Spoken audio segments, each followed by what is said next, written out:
What would you do if the person you trusted most looked you in the eye and chose to destroy you? And what if the one standing right beside them smiling was your own sister? My name is Laura Mitchell. I'm 31 years old, and I live in Chicago. And what I'm about to tell you is something I never thought I'd have to say out loud. From the outside, my life looked like everything people work their whole lives for. A beautiful 4-year-old daughter named Lily, who still ran to the door every evening when she heard my key turn in the lock. A husband named Daniel, tall, composed. The kind of man who knew exactly what to say in every room he walked into. And a marriage that, for 6 years, I genuinely believed was built to last. We weren't a perfect couple because life handed it to us. We built it slowly, carefully, the way you build something you actually want to keep. Daniel worked as a senior manager at my family's company. My father trusted him. My mother adored him. And for a long time, so did I. He was the kind of man who made you feel safe just by being in the room. That was the version of Daniel I had known. That was the version I was still holding on to, even as things quietly began to shift. It started small, the kind of small that's easy to explain away when you love someone. He began coming home later than usual, not every night, but enough that I noticed. When he did come home, he'd sit at the kitchen table with his phone face down, eyes somewhere far away. I'd ask how his day was, and he'd give me that easy smile, the one I used to love, and say it was just work pressure. I believed him. Because when you love someone, you choose to believe them even when something deep inside you is whispering that the story doesn't quite add up. Then came the night about 3 weeks before my sister Sophie's wedding. I walked into the living room and saw Daniel on his phone, typing fast. The moment he heard my footsteps, he stopped, deleted something, set the phone face down on the couch, and looked up at me like nothing had happened. I asked him what he was doing. He smiled and said it was a work group chat. Nothing important. I nodded. I smiled back. But as I walked away, a cold feeling ran straight down my spine, quiet, steady, and impossible to shake. I watched him that evening from across the room. He was laughing at something on his phone, relaxed, completely at ease. And I realized something that hit me harder than I expected. I couldn't remember the last time he had looked at me that way. That feeling never left me. It followed me all the way to the night of Sophie's wedding. The grand rosewood ballroom was breathtaking. Crystal chandeliers hung from the ceiling like frozen waterfalls, casting warm gold light across every corner of the room. White flowers covered every surface, roses, gardenias, soft and perfect. A live jazz quartet played somewhere near the entrance, the melody drifting through the air like something out of an old movie. Everything smelled of fresh flowers and expensive perfume. From the outside, it was the kind of night people spend years dreaming about. I stood near the tall windows at the far edge of the room, holding Lily against my shoulder. She was 4 years old and already half asleep, her small fingers curled loosely around the strap of my dress, her warm breath steady against my neck. I swayed slightly, the way you do without thinking when you're holding a child who's drifting off. Outside the window, Lake Michigan stretched into the darkness, the city lights reflecting off the water in broken, shimmering pieces. It was beautiful. I just couldn't feel it. My parents were on the other side of the room, laughing with relatives, glowing with pride. Guests clinked glasses and took photos and leaned into each other with easy smiles. The whole room was alive with joy, and I was standing in the middle of it, feeling completely alone. Then Lily shifted in my arms, lifted her head just slightly, and looked up at me with those sleepy eyes. "Mommy," she whispered, "how come you're not smiling?" I looked down at her. Such a simple question, such a small voice. I kissed her forehead and told her I was just tired. But the truth was, I didn't have an answer I could give to a 4-year-old. I turned my gaze toward the stage where Sophie stood in her ivory wedding gown, radiant under the lights. People kept stopping to tell her how beautiful she looked, how lucky she was. and she was stunning, there was no denying that. But something about her eyes didn't match the smile on her face. They weren't warm, they weren't soft, they were alert, focused, scanning the room like someone running through a checklist. And then I realized she kept looking at me. Not the way a sister looks at you, across a crowded room. Not warm, not curious. It was something else entirely, like she was watching a clock count down. Once, our eyes met directly. She looked away instantly, jaw tight, lips pressed together. Standing just beside her, Ethan glanced in my direction for half a second before turning away, his expression unreadable. There are moments when your body understands something your mind hasn't caught up to yet. That night, every part of me was screaming. I was still holding Lily close, still trying to quiet the alarm rising in my chest, when the MC's voice cut through the music and called everyone's attention to the stage. The room shifted, guests turned, glasses in hand, faces soft with anticipation. The jazz quartet faded out. Sophie stepped forward and took the microphone. The spotlight caught her perfectly ivory gown, flawless hair, a smile that didn't quite reach her eyes. I expected the usual words, something tender, something grateful. Instead, she didn't look at Ethan. She didn't look at the crowd. She looked directly at me.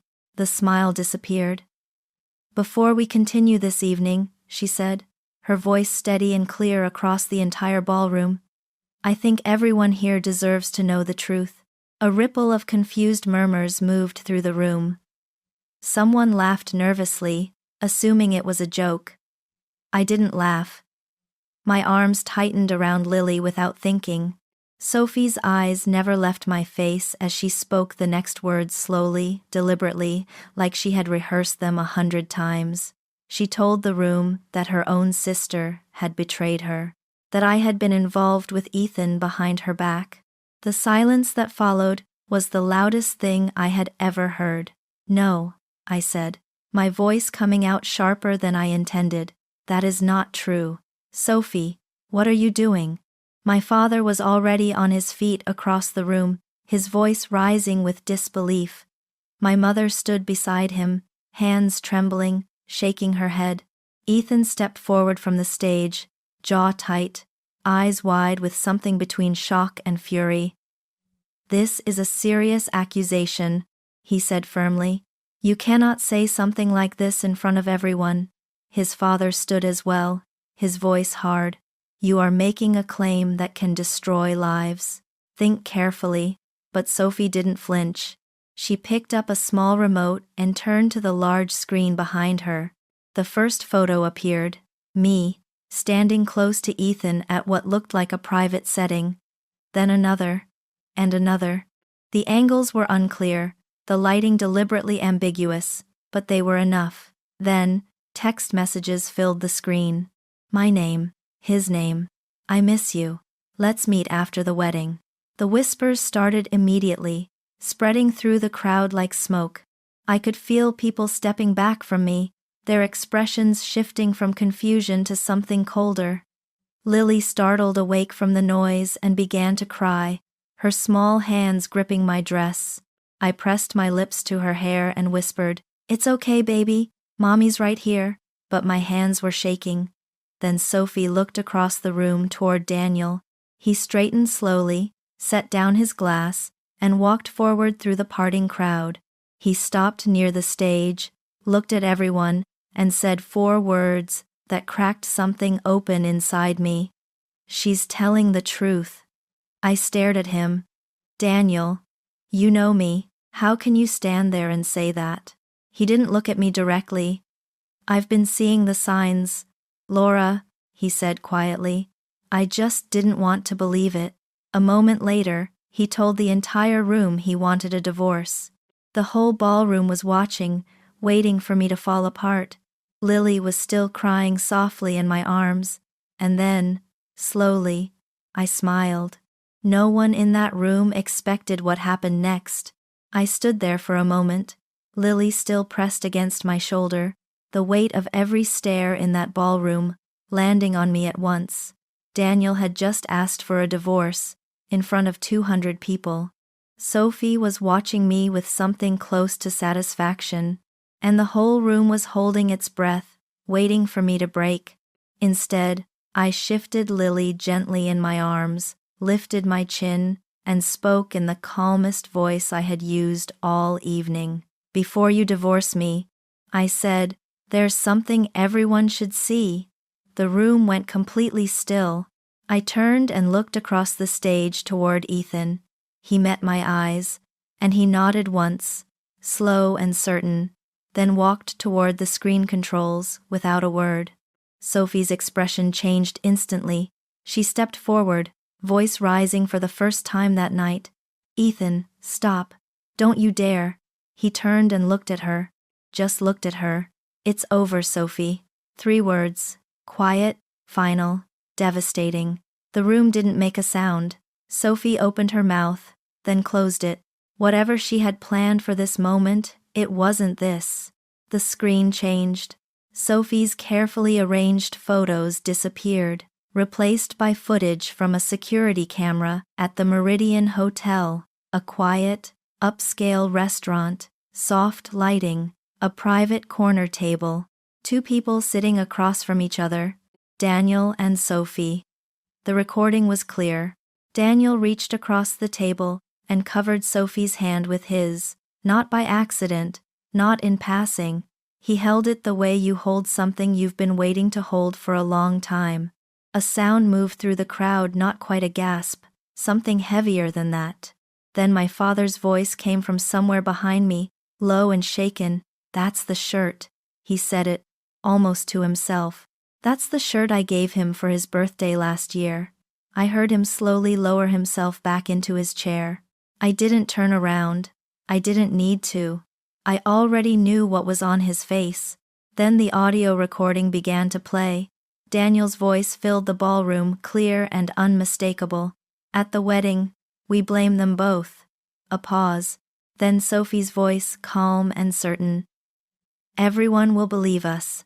And after that we're free."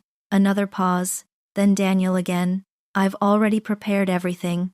The photos, the messages. By the time it's done, no one will question us. We can finally be together without any problems." The recording ended. My mother made a sound I had never heard from her before, and covered her mouth with both hands. My father stood up slowly but said nothing. He didn't need to. Daniel looked around the room at the guests, at my parents, at the screen, then finally at me.